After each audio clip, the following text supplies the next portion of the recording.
the inclusion of women judges has come under the spotlight. This after the Supreme Court of Appeal President Mandisa Maya had strong words for those asking whether South Africa is ready for a woman Chief Justice. Joining us now is Advocate Dumisa Ntsebeza, a well-known human rights lawyer and someone very vocal on transformation issues in the judiciary. Advocate Ntsebeza, thank you very much for making the time. You and I actually interrupting the viewers because they should be listening to those interviews. Judge Xoli Mngambi is currently on the stand, but once we're done with this, we're going to go straight there. Okay, all right. The reason we brought you here, Advocate, is to talk about transformation issues in the judiciary because you have been vocal around these issues. Let's start first with your special relationship with Justice Mandisa Maya. You took time yesterday to go to the JSC interviews. And why was that important for you? Well, it was important for a number of reasons. Because there she finds herself now being interviewed for the position of Chief Justice. And when I got there, I got to know later on that she had actually mentioned me as the person who had dragged her into the judiciary. And I remember that that is so. What is the nature of this special relationship? Well, you know, I had seen her in the Transkei Bar in Mthatha. And I had noticed that she was one of those dedicated people, you know. And in my days as an attorney, I used to brief her. And with Majanga, I used to give them a lot of work. And it was the quality of her work in relation to the matters in which I briefed her on that made me feel that, yeah, we have a jurist in the making. So when, I was acting as a judge in the Cape, and I think the judge president there was,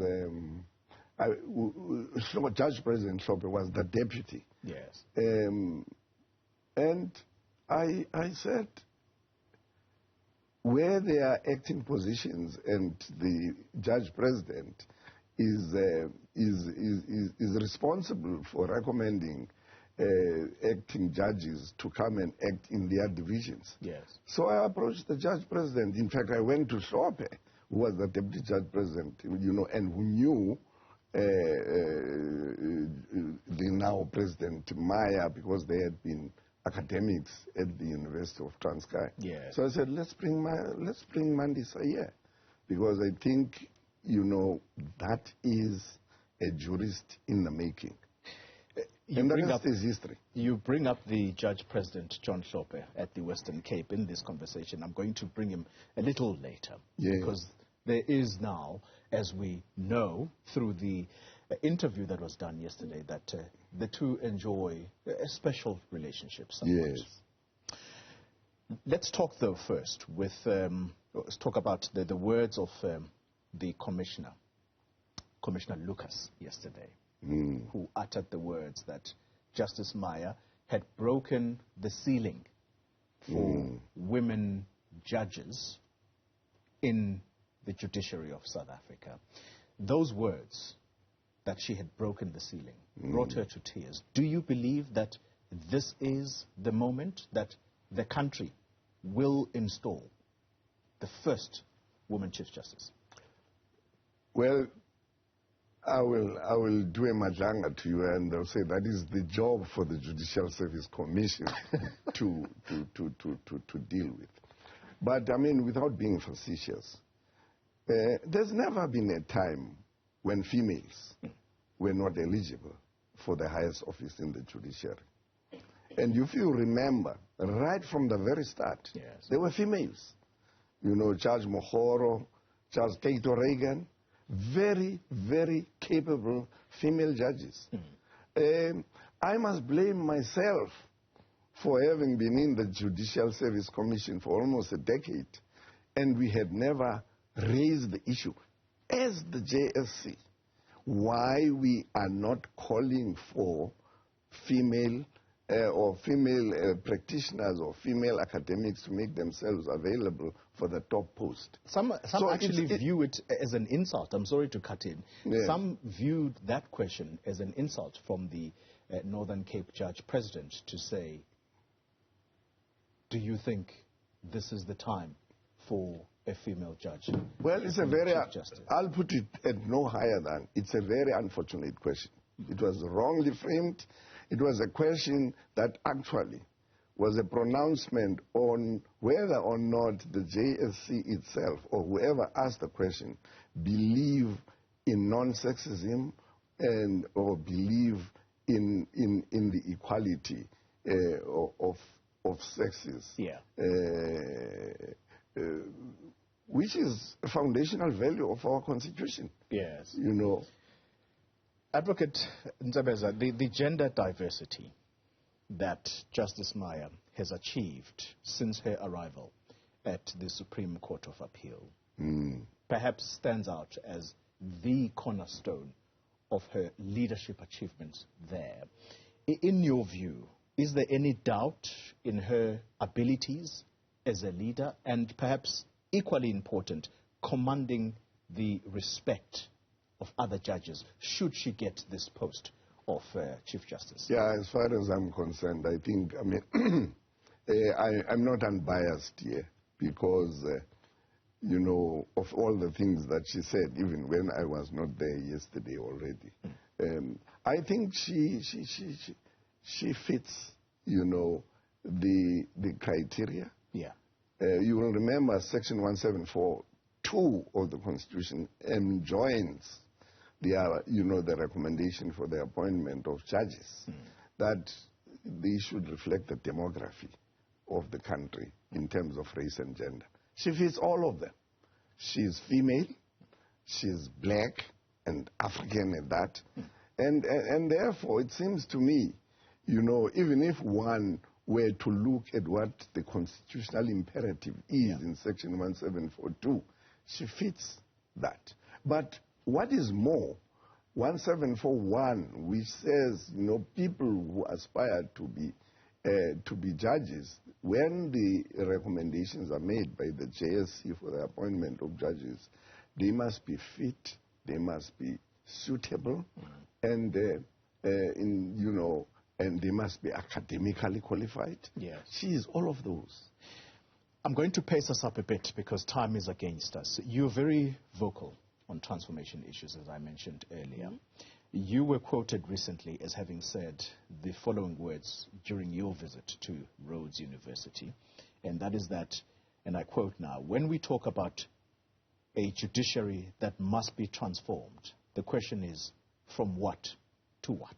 Yes. That was your question. Yeah. And I'm turning it to you now. Turning it on its head. Indeed. Yes. Well, as I say, it must certainly reflect what the Constitution commands in Section 1742. It must be representative as broadly as it can in terms of race and gender. What about white males who feel that the appointment of judges, in the appointment of judges, they're being overlooked? Yeah, no, you know, I mean, in some of my writings, I've addressed this issue.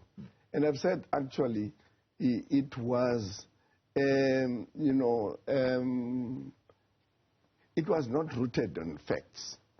Because I said, if you look at the composition of our judiciary in 1994, after we had become a post-apartheid constitutional democracy, there were about 168 judges. And out of those 168, you know, there were only 3 black judges, Mahomet, Kumalo, and Madala, all of them males. And there were only 2 female judges, and that was Van Yever in the SCA, it was called the Appellate Division then, and Judge Traverso in the Western Cape. Yeah. So that what we're talking about here is over 160 judges were white and male. And therefore, you know, and yet there was not a single session of the JSC, not a single year, not a single session of the JSC where white males were not appointed. Look at your records. Sure. It's only just recently now when there were considerations of who should go into the Constitutional Court that we have a Constitutional Court that has got no white males. Indeed. Yeah. For 12 years. And that is about in the 25th year post-1994. Justice Maya spoke about the need for a cohesive judiciary that must remain strong and inspire confidence. A bit of a controversial question going back to the relationship that she enjoys with the Western Cape Judge President John Hlophe. Yes. How can the institution enjoy public confidence, Advocate Ntsebeza, if cases like that of the Western Cape Judge President John Hlophe remain unresolved? Well, I have taken a view that I'm one of those people who, when the Hlophe matter comes up, should not be seen to be making comments. You will remember that right up to the SCA, I represented Judge Hlophe in all these problems that have now lasted for the last 13 years or so. So I would, especially now that this is sub judice, I would not want to appear to be taking a view either for or against him. I can only say this, that there is this popular word, we should never allow the institution to sink into disrepute. So everything must be done by whatever structures. And unfortunately, the JSC in its various formations, Judicial Conduct Tribunal, this, that, they are vested by the Constitution and by the legislation to deal with issues of that nature.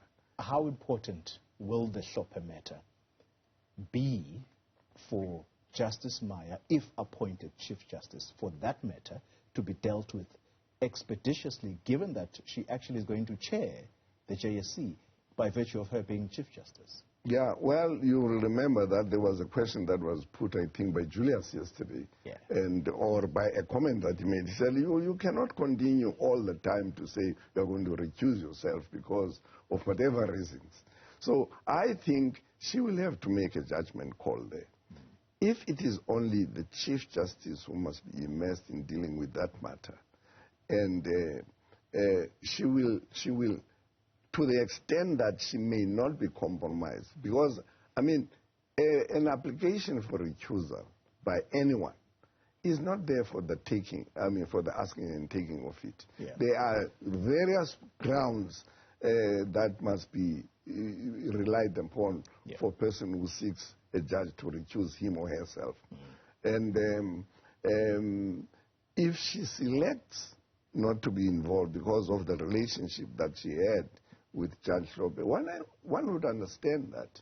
But then it would depend on whether the moment requires her to demonstrate the leadership that will be vested in her as a Chief Justice. Final question. We're out of time. Yes. The two remaining interviews, Justice Lambo, who's on the stand right now, and Justice Raymond Zondo, there's a view that some politicians who are part of this interviewing panel are baying for blood, and they may possibly reduce these entire 2 days into a circus. Do you share in that view? Well, if I were a clairvoyant, I would say, well, I don't know. I don't know what the future is going to hold. Justice Mlambo is now being interviewed. Deputy Chief Justice or Acting Chief Justice Zondo is coming tomorrow. Are the politicians who are paying for blood? I don't know, but I've heard this. People are saying, hey, there's going to be fireworks, especially on Friday, you know. And I suppose it's a throwback to the sort of you know, interactions that took place in Judge Judge Zondo's chairing of the state when he was, yes, you know, when he had to say to my colleague and my best friend, one of my best friends say, hey, look, I'm in charge here. Yeah. And I hope when he comes, my friend is not going to say, hey, now I am in charge here. Yeah, but I don't want to be facetious about this matter. I think the JS is composed of very adult people, people who are sensible, and and I know Judge Betze, because we were in the same firm of attorneys when we used to be in practice in Umtata. He's a very, you know, measured person. I don't think he would allow a Judicial Service Commission, which he's presiding over, to degenerate into a chaos where there would be mudslinging that would be inappropriate. I think he will allow questions that are going to be very tough and very robust, but they must be questions that you know, are put through to the incumbent with circumspection.